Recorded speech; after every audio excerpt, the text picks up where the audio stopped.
Hai, selamat datang di channel Anita Rahman Chan. Dukung channelku ya dengan cara subscribe, like, comment, and share sebanyak-banyaknya ya. Satu lagi, bunyikan loncengnya agar kalian dapat update terbaru dari novelku. Terima kasih. Hope episode 46. Akhirnya mobil yang dikendarai Kevin tiba di gedung rahasia grup. Suasana di lobi tidak terlalu ramai dari para staf. Hanya beberapa orang yang ada di situ. Melihat sosok Zico hadir di situ membuat para staf bengong. Bahkan ada yang mengucek matanya. Yang mereka tahu Zico telah almarhum dan meninggalnya sudah lama. Tapi tiba-tiba sosok itu datang bersama dengan Zira dan Kevin. Kita seperti trio kwek-kwek, celtuk Zira. Zico berhenti tepat di depan para stafnya, yang jumlahnya bisa dihitung. Selamat pagi, sapa Zico. Pak, pagi, saut para staf, tapi ada yang berteriak, hantu, dan berlari. Zico dan Zira tersenyum melihat reaksi orang yang histeris ketika melihat pemilik perusahaan telah kembali. Mereka berjalan menuju lift khusus presiden direktur. Zico berdiri di tengah dan diapit Zira dan Kevin. Ingat, pada saat dulu tumit sepatuku tersangkut di situ, ujar Zira lucu. Tentu aku ingat, karena itu aku dapat menciummu, sahut Zico. Kevin terbatuk dan pasangan suami istri itu menoleh ke arahnya. Kenapa kamu batuk? Kami tidak sedang berciuman, protes Zico. Oh, tidak ya? Saya pikir Tuan mau mencium lift, sahutnya asal. Ting, pintu lift terbuka. Ketiganya keluar dari lift bersama-sama. Trio kwek-kwek keluar dari lift, ujar Zira. Ucapan itu membuat Zico berhenti dan menatap istrinya. Apa ada yang salah? Tanya Zira ikut berhenti. Kenapa dari sebelum kita menikah sampai punya anak, masih saja trio kwek-kwek, protes Zico. Lalu, aku harus ganti dengan trio apa? Tanya Zira. Trio macan, timpal Kevin. Pasangan suami istri itu melirik ke arahnya. Siapa macannya? Kamu? Tanya Zira. Kevin menggelengkan kepalanya. Yang benar, ganteng-ganteng serigala, ujar Zico dan berlalu. Lalu aku siapa? Serigala? Tebak Zira dengan teriak. Zico tidak menjawab. Dia terus masuk ke dalam ruang kerjanya, menatap ruangan yang sama seperti dulu. Perubahan hanya pada cat dinding, tapi furnitur di ruangan itu masih sama. Zico memegang pinggir meja kerjanya, mengingat hari-harinya selalu disibukkan di meja itu. Di atas meja dia melihat foto mereka berdua. Bukannya foto ini sudah tidak ada? Tanya Zico bingung. Foto yang ada di meja kerja itu foto ketika mereka berada di pesawat jet. Aku menyimpannya di emailku, sahut Zira. Hanya foto itu yang menurutku paling mesra, jelas Zira. Tapi aku sudah memintamu untuk menghapus foto ini. Dan kata si Kevin, Tuan itu seperti poni selamat datang, ujarnya. Tapi memang Tuan sudah datang, timpal Kevin. Iya, tapi sudahlah, masih mending foto ini daripada foto yang ada tahi hidungnya, ujarnya sembari duduk di kursi kebesarannya. Tidak berapa lama Koko datang dengan membawa banyak berkas. What? Sebanyak ini? Seru Zico sembari menatap istri dan sekretarisnya. Selama aku bertapa, apa saja yang kamu kerjakan? Tanyanya ke Zira. Semuanya aku kerjakan. Ini hanya beberapa berkas 1 bulan terakhir yang memang sengaja aku tinggalkan untuk PR kamu, jelas Zira. Zico menggelengkan kepalanya. Tuan, ada bapak pengacara di lobi, ujar Koko. Suruh masuk, tita Zico. Koko keluar dari ruangan itu beserta dengan Kevin. Koko menghubungi resepsionis untuk mempersilahkan tamu bosnya masuk. Dan Kevin kembali ke ruangannya. Tidak berapa lama seorang pria parubaya masuk ke dalam ruangan itu. Dia mengulurkan tangannya menyambut kehadiran Zico. Silakan duduk Pak, ujar Zira. Pasangan suami istri itu memilih duduk di sofa berhadapan dengan pria parubaya itu. Saya senang dapat melihat tuan muda lagi, ujarnya. Zico mengangguk sembari tersenyum.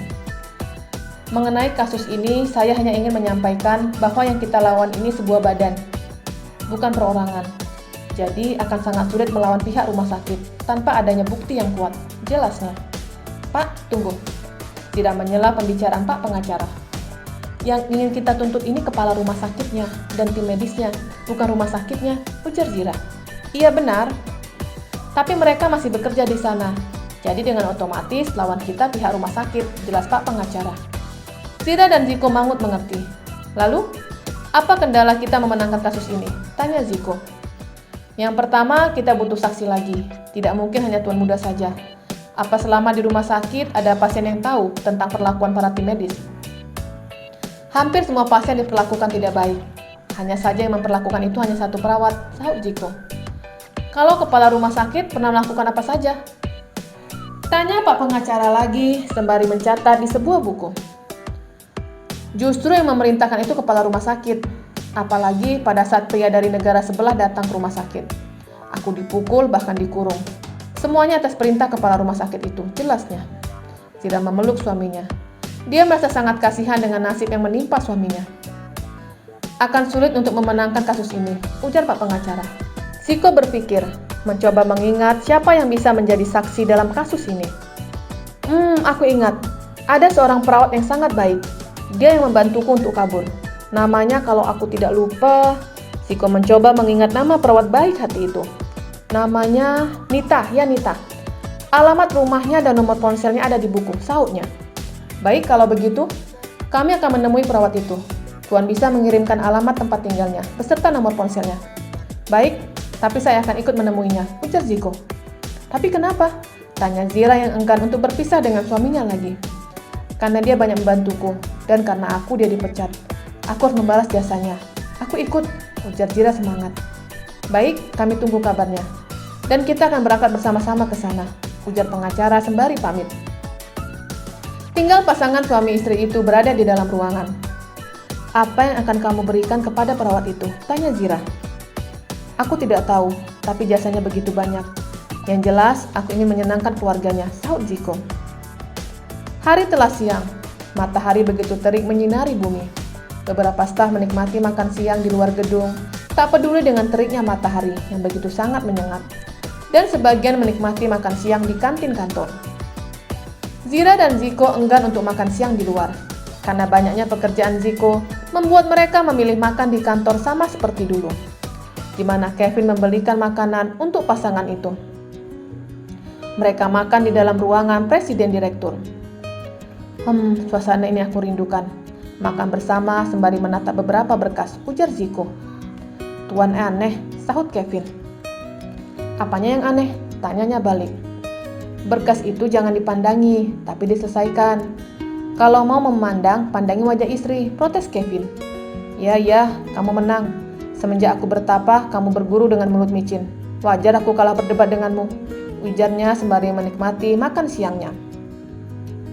Ngomong-ngomong, mana si Koko? Tanya Ziko yang teringat dengan adik iparnya. Dia makan di kantin, sahut Kevin. Aku sampai lupa kalau dia telah menjadi keluarga, ujar Ziko lagi. Andai kamu ingat dan mengajak dia makan, pasti ditolak. Dia tidak pernah mau makan bersama, ujar Zira. Kenapa bisa begitu? Tanya Ziko. Gak tahu. Semenjak menikah, dia lebih banyak diam. Beda sama yang dulu. Kalau dulu dia banyak cerita ke aku, sahut Zira. Apa ada masalah dengan rumah tangga Zelin dan Koko? Selidik Ziko.